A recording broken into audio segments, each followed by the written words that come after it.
Hello, colleagues, and welcome again to DINCast, where this time we're interviewing Seb Barker, co-founder and chief operating officer of Beam, and we're going to be exploring innovation leadership in supporting the homeless into employment. And thanks very much for joining us today, Seb. Would you like to just tell our viewers a little bit about yourself and Beam? Sure, yeah, thanks for having me. Beam, in short, is a way that makes it very safe and easy for the public to help homeless people. So how that works is we work with a series of different partner organisations, rough sleeping charities like St Mungo's and Centrepoint. They'll refer homeless people to the service. We will then look at what career they want to do long term, and then we will use the public and communities to remove all financial barriers to that career. So how that works, you can go to the website beam.org. Each person has a picture, a bit of text kind of saying what they're fundraising for, and then the public come and donate. We hold that money in our charity bank account, and then we support them through into employment. So it's trying to sort of use the goodwill of communities and help homeless people in a really long-term way. I think I was fascinated when I sort of first heard about you guys, because I thought that's a really innovative way of trying to solve supporting homeless people into employment. But when you and sort of Alex were sort of thinking about, setting up the Beam business, what were the problems that you saw that you thought, hang on, nobody else is solving these problems, we think we can do something or contribute here? Yeah, so I think it was a few things. So one is, I guess the idea that, and this is not true for everyone, but for some people, employment is a quick but also very long-term route out of homelessness. So this isn't about finding someone kind of any job that they can start next week, but it's about finding something which really aligns with their own skills and experience. Often that will require training, which we can obviously fund through the public.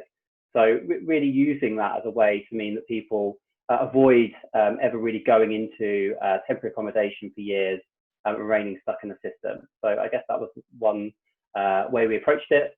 And the second one is really around this idea of sort of transparency and trying to use technology as a way to increase that. So it feels like technology has profoundly changed really our whole society, but it feels like that has mainly been focused on groups, with people like me, to be honest, who want to get a cab or takeaway in a way that's slightly easier than it was before. But there hasn't been that much thought that's really been given to think how we can help sort of marginalised groups, people that have really remained stuck in a poverty trap for years, and bring some of the benefits of technology directly to them. So how we do that is obviously partly through kind of showcasing the people who are using Beam, making their stories front and center of the whole thing, and giving them really a space to sort of tell their own story in their own words. And then also using things like, externally, I suppose, crowdfunding, but also internally, we use lots of technology and tools to make people's jobs more efficient, so that we can really begin to grow the number of benefactors that Beam's able to help very, very quickly in a way that perhaps wasn't possible 10, 20 years ago. So just picking up that point about the technology platform, how did you decide on and how did you go about developing the right platform for Beam? Yeah, so we had a very basic first version of it. We used a website called Instapage, where we were really just kind of testing the concept. So that was at the end of 2017 when we launched. So we really just built that ourselves and used a lot of third-party software to do that. So we used Stripe as a payment provider and kind of mocked up the profiles for people who were using the website, and did really quite a lot of donations over Christmas that year. So I think we pulled in about 10, 15,000 in a few weeks. All the campaigns we had up there funded. So we thought, great, this is obviously something that has legs. At that point, we were working with a guy called Julian Keenigan, who a very talented developer. He had previously been working at a company called Clio, which is like an AI bot for your Facebook Messenger app. And he then joined full time and has helped us build our website today, which in my humble opinion, looks pretty good.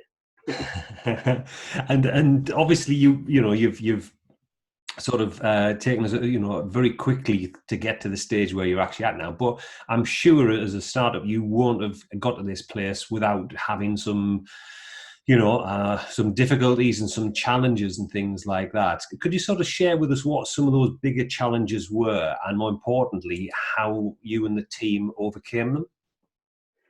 Yeah.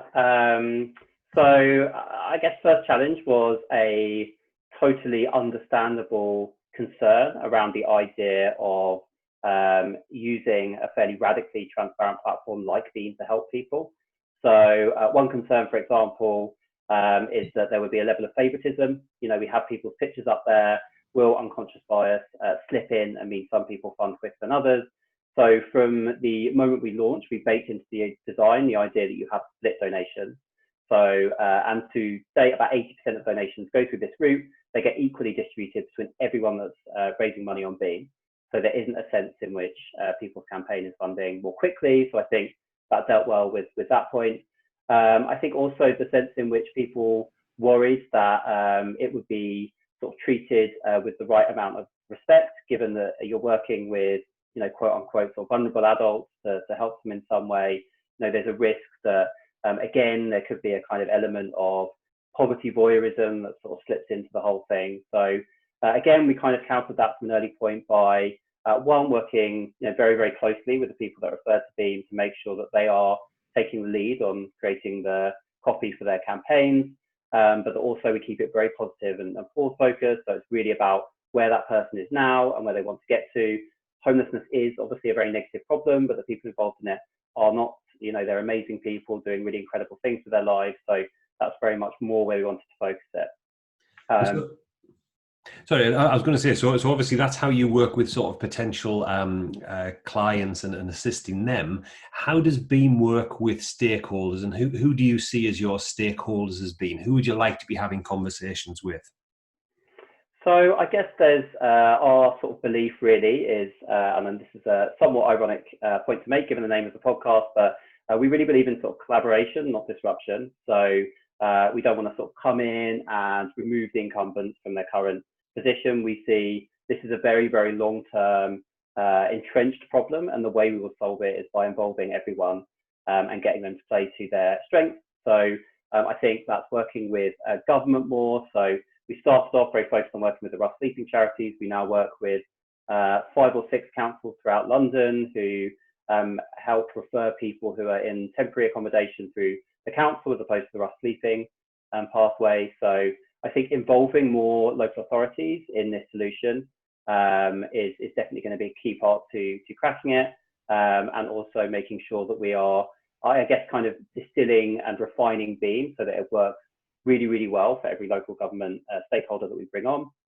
I think increasingly housing associations as well. So we can begin to help people who might move into their property. They kind of leave homelessness. They maybe find a flat which they can stay in for a few years, but really their quality of life can remain quite poor if they don't have a positive focus to it. And I think my own background was very much in homelessness and rough sleeping services. I think it makes sense that support tapers off as people go through the housing pathway and end up in their own flat.